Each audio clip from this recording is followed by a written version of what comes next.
कभी कुछ मीठा खाने का मन होता है ना, जैसे बच्चों की छुट्टियां चल रही है, समर वेकेशन हो गया है तो बच्चों की रोज कुछ अलग अलग फरमाइश होती है।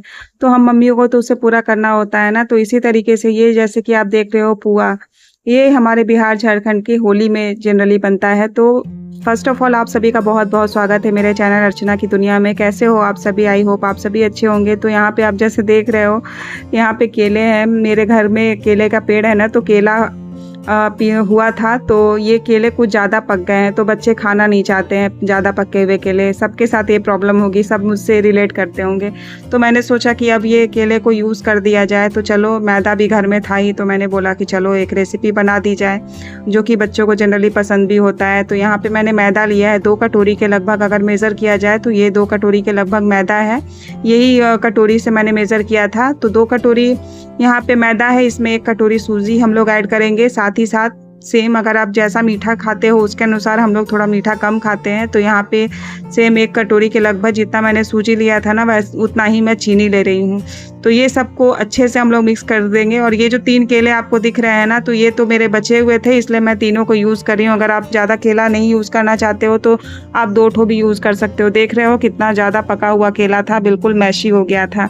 तो इसको यूज़ तो करना था ना, तो ये बहुत ही अच्छा मुझे ऑप्शन सूझा, तो मैंने इसको यूटिलाइज़ कर लिया। कोई भी चीज़ को जो बर्बाद करने से अच्छा है ना, अगर वो यूज़ में आ जाए तो अच्छी बात है। तो ये सारे केले मैंने छील के, ये जो हमारा था ना सूजी, मैदा और चीनी का जो हम लोगों ने मिक्सचर तैयार किया था, उसमें अच्छे तरीके से ये जो हमारा केला है इसको मैश कर देंगे। यहाँ पे मैं इस तरीके से इसलिए मैश कर रही हूँ क्योंकि केला जो था ना पूरा मैशी था। अगर आपके पास टाइट केला हो जो इतना मैशी नहीं हुआ हो, तो आप क्या है कि उसको पहले अलग से फेंट लीजिएगा, उसके बाद इसमें ऐड कीजिएगा ताकि उसकी गुठलियाँ इसमें ना हो। ये तो पूरा ज़्यादा पका हुआ था ना, तो ये आराम से मैश हो जा रहा था, इसलिए मैंने इस स्टेज पे ही इसको लिया। साथ ही साथ यहाँ पे हम लोग दूध लेंगे। इसका हमें अच्छा सा घोल तैयार करना है, ना ही ज़्यादा थिक ना ही ज़्यादा पतला। तो यहाँ पे सबको मैंने मिक्स कर लिया था। अब हम लोग इसको देख के इसके अकॉर्डिंग जैसा स्मूथ पेस्ट चाहिए उसके अनुसार हम बीच बीच में दूध मैं इसमें ऐड कर रही हूँ। आप देखते रहिए। इसी तरीके से आप भी अगर बनाना चाहो तो ज़रूर से ज़रूर ये रेसिपी आप बना सकते हो।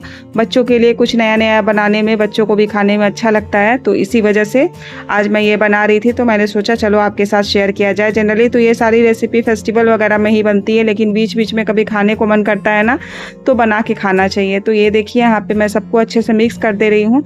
अभी यहाँ पे जैसे आपको इसका थिकनेस ज़्यादा दिख रहा होगा, अभी ये बहुत थिक है, तो इसमें अभी यहाँ पे दूध हमें और डालना है। आप चाहो तो आप पानी भी ऐड कर सकते हो, नहीं तो पानी से भी बनता है। और आप मैदा की जगह आटा का भी यूज़ कर सकते हैं, ऑप्शनल है मैदा। आपको जो अच्छे लगे आप उसके साथ सेम प्रोसेस से आप बना सकते हो। तो यहाँ पे और मैंने यहाँ पे दूध ऐड किया था। आप जैसे देख रहे हो उसकी कंसिस्टेंसी इस तरीके से है। आपको जितना पतला चाहिए, यहाँ पे मुझे लग रहा है कि थोड़ा सा दूध और ऐड होगा। तो उसके बाद हम लोग इसमें क्या करेंगे, यहाँ पे मैंने थोड़ी सी इलायची ली है, और अगर ये भी ऑप्शनल है, इलायची तो डालना चाहिए। और यहाँ पे मैं थोड़े से काजू ले रही हूँ 5-6, ये ऑप्शनल है। काजू अगर आप डालना चाहो तो डाल सकते हो, नहीं तो फिर आप नहीं डाल सकते हो। ये सबको मैं अच्छे से क्रश कर दे रही हूँ। इसी तरीके से आप ग्राइंडर में भी पीस सकते हो। तो मैं इसी तरीके से कूट ली थी इलायची और ये काजू को। साथ ही साथ यहाँ पे थोड़ी सी किशमिश भी आप डाल दीजिएगा, अगर पिस्ता आपके पास है, जो भी आपको पसंद हो वो सारा आप इसमें डाल के अच्छे से मिक्स कर दीजिएगा। और इसको एटलीस्ट कम से कम 1 से 2 घंटे के लिए रेस्ट पे छोड़ दे सकते हैं। जनरली होली वगैरह में तो हम लोग इसको अच्छे से 5-6 घंटे के लिए छोड़ते हैं, ताकि इसमें जो सूजी वगैरह है या जो कुछ भी हम लोगों ने ऐड किया है वो सारा अच्छे से फूल जाए। तो यहाँ पे मेरे पास ज़्यादा टाइम नहीं था, सबके ऑफिस जाने का टाइम हो रहा था, तो इसी वजह से, और नाश्ता का टाइम हो रहा था, तो मैंने सोचा कि चलो जब कोई घर में है तो इसको नाश्ते के टाइम पे ही बना दिया जाए। तो यहाँ पे हम लोग रख देते हैं इसको। कम से कम 1.5 घंटे के लिए मैंने यहाँ पे रखा था, क्योंकि मेरे पास ज़्यादा टाइम नहीं था। आफ्टर 1.5 घंटे के बाद ये देखिए इसकी कंसिस्टेंसी इस तरीके से है, थोड़ी मोटी ही दिख रही है। तो इसमें थोड़ा सा अभी हमें दूध या पानी जो भी आप चाहो ऐड कर सकते हो, क्योंकि अभी इसका घोल जो है ना थोड़ा मोटा है। इसमें क्या है, हमारे पुए बन तो जाएंगे लेकिन बहुत मोटे मोटे, जो कि क्रंची नहीं लगेंगे खाने में, क्योंकि उसका किनारा जो होगा ना मोटा मोटा होगा इसी वजह से। इसलिए इसका घोल जो है इस कंसिस्टेंसी जैसा आप देख रहे हो ना, ऐसा होना चाहिए। तो हमें क्या है कि पुए के साइड में जो होते हैं ना, तो क्रंचेस जो मुंह में आते हैं तो बहुत अच्छे लगते हैं, कुरकुरापन अच्छा लगता है खाने में। तो मेरी बेटी को तो क्रंच वाला ही पुआ पसंद है, इसी वजह से मैंने इसकी कंसिस्टेंसी ऐसी रखी थी। और यहाँ पे मैं रिफाइन ऑयल का यूज़ कर रही हूँ, आप चाहो तो घी का भी यूज़ कर सकते हो। तो यहाँ पे कढ़ाई में तेल गर्म हो गया था और यहाँ पे लो फ्लेम पे एकदम आपको पकाना है, ताकि पुआ जो है ना अंदर से अच्छे से पके, नहीं तो ऊपर से लाल लाल हो जाएंगे। अगर आप ज़रा भी हड़बड़ी करोगे, अगर फ्लेम आपका हाई रहेगा तो ऊपर से तो वो लाल दिखेंगे, लेकिन वो क्या है कि अंदर से कच्चे रहेंगे। इसलिए थोड़ा सा इसमें पेशेंस रखना होता है। इस तरीके से चारों तरफ से आप इसमें ऑयल डालिएगा और आप देखिएगा आगे मेरी पुआ, जबकि मैंने 1-1.5 घंटे ही इसको छोड़ा था, देखिए फूल के कितने अच्छे बिल्कुल बलून की टाइप से दिख रहे हैं ना। सारे पुए मेरे इसी तरीके से फूले थे, बहुत ही टेस्टी लगा था खाने में। सेम प्रोसेस आप फॉलो कीजिएगा, आपके भी पुए इसी तरीके से बिल्कुल गुब्बारे की तरफ फूल फूल के बनेंगे। और टेस्टी तो पूछिए मत, क्या ही कहा जाए, आप बना के देखना। तो इस तरीके से देखिए सबको अच्छे से चारों तरफ से बिल्कुल भी ना हड़बड़ाते हुए आराम से इसको पकने देंगे, इसका कलर अच्छा आने देंगे और दोनों तरफ से इसको अच्छे से हम लोग सेक लेंगे, ताकि ये ज़रा सा भी कच्चा ना रहे और खाने में टेस्टी लगे। तो जो आप सभी से रिक्वेस्ट है, जो भी चैनल पे नए अगर जुड़े हैं तो चैनल को सब्सक्राइब करना ना भूलिएगा फ्रेंड्स, बहुत मेहनत लगती है। और अगर मेरी रेसिपी पसंद आती है आपको, अगर मेरे ब्लॉग पसंद आते हैं तो मेरे वीडियो को लाइक और शेयर करना भी मत भूलिएगा। और मुझे कमेंट सेक्शन में ज़रूर बताइएगा कि मेरी रेसिपी या मेरे ब्लॉग आपको कैसे लगते हैं।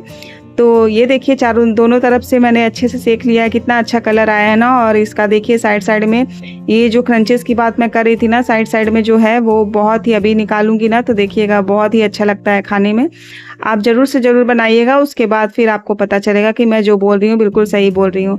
तो इस तरीके से देखिए मेरा पहला वाला पुआ तो तैयार हो गया है। इसी तरीके से मैं इसको निकाल लेती हूँ। हाँ, ये जो ज़रूर है, जो ऑयल कॉन्शियस है उसके लिए थोड़ा ये है, लेकिन कभी कभार चलता है यार।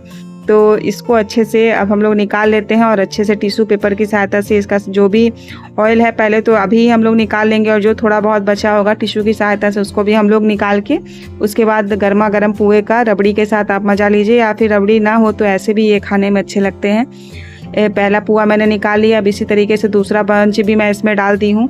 सारे के सारे पुए आपको मैं दिखाऊंगी, सब के सब बहुत ही अच्छे फूले हैं सारे मटेरियल इसके, इसलिए सभी गुब्बारे की तरफ फूल फूल के बिल्कुल बलून जैसे दिख रहे हैं मेरे। तो ये देखिए यहाँ पे सारा ऑयल मैंने पहले वाले का निकाल लिया था, देखिए दूसरा वाला भी लाल हो गया है। तो अब इसको दूसरी साइड से मैं पलट देती हूँ इसी तरीके से। बेसिकली ये है कि लो फ्लेम पे आप पकाइए, इसका मेन यही है। और मेज़रमेंट सही रखिएगा ना तो क्या है कि पुआ बहुत ही टेस्टी बनेगा। और घोल भी जो है, घोल भी आपको ना ज़्यादा थिक रखना है ना ज़्यादा पतला रखना है, बिल्कुल इस सब का ध्यान रखना है, मेज़रमेंट का ध्यान रखना है, तभी आपका पुआ अच्छा बनेगा और कच्चा नहीं रहेगा। तो ये देखिए मैं किस तरीके से दोनों साइड से इसको अच्छे से दबा दबा के आपको पकाना है इसको, ताकि ये जो है सब तरीके से सब तरफ से अच्छे से पक जाए। तो आप जैसा देख रहे हो, तो आज का सुबह का नाश्ता तो यही हमारे यहाँ कचौड़ी था और ये था। तो मैंने सोचा कि चलो आप सबके साथ भी शेयर कर दी जाए।